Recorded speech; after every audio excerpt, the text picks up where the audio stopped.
Noah, the Ark, the Nephilim, and the judgment of heaven.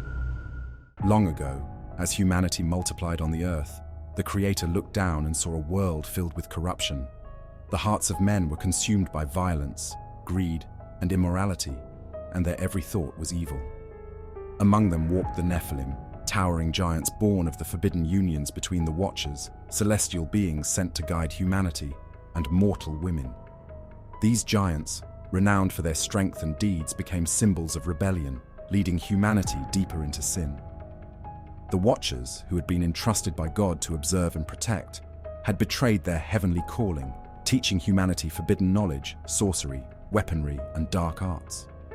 Their defiance grieved God, for they had sown chaos and corruption across the earth. In the heavenly realm, God summoned his archangels to deliver judgment on the Watchers. Michael, the mightiest warrior of heaven, descended to earth in blazing glory, his fiery sword gleaming with divine authority. He confronted the rebellious Watchers, declaring God's judgment. "You have defied the Most High and corrupted his creation. Your time of influence is over."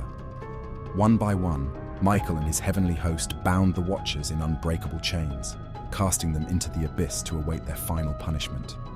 Yet the Nephilim, their offspring, remained on the earth, spreading violence and terror. Humanity, seduced by the gifts of the Watchers, spiraled further into wickedness, and the Creator decreed that the earth must be cleansed. Among the chaos, one man stood out, Noah, a righteous and blameless man who walked faithfully with God. One day, God spoke to Noah, his voice both commanding and filled with sorrow. "The end of all flesh has come before me, for the earth is filled with violence through them. I will destroy them with the earth. But you, Noah, have found favor in my sight." God instructed Noah to build an ark, a massive vessel that would preserve him, his family, and two of every kind of creature from the coming flood. He gave Noah precise dimensions for the ark and detailed instructions for its construction. Though overwhelmed by the enormity of the task, Noah obeyed, trusting in God's promise. As Noah and his family worked tirelessly, cutting timber and shaping planks, the people mocked him relentlessly. They laughed at his warnings of a flood, calling him a fool for building a massive ship on dry land. The Nephilim, with their towering forms and arrogant hearts, joined in the mockery, their voices booming above the jeers of the crowd. "Your God cannot stop us!" they roared, their confidence in their might unshaken. But Noah remained steadfast, his heart anchored in faith, for he knew God's judgment was near. Years passed, and the ark slowly took shape, a massive, towering structure, unlike anything the world had ever seen.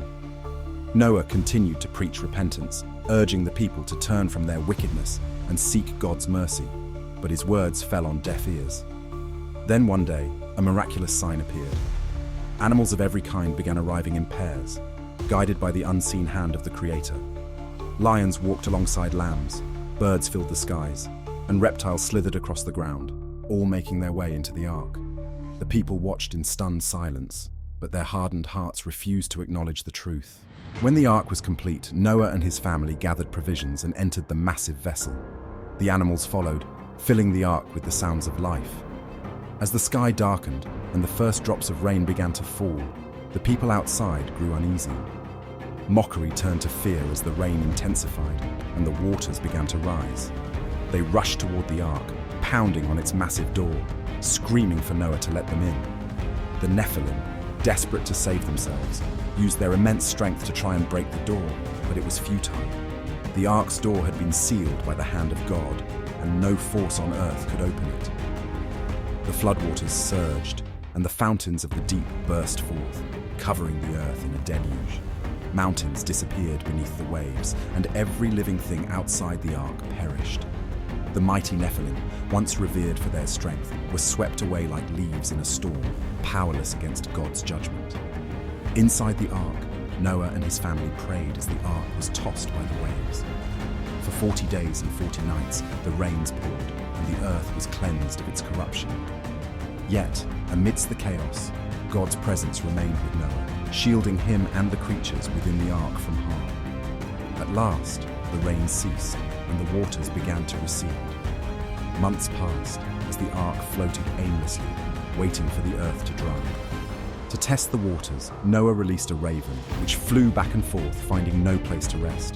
Days later, he sent out a dove, but it too returned, unable to find dry land. After 7 more days, he released the dove again, and it returned in the evening with a freshly plucked olive leaf in its beak. Noah's heart swelled with hope, for he knew the waters were receding. A week later, he released the dove once more, and this time it did not return.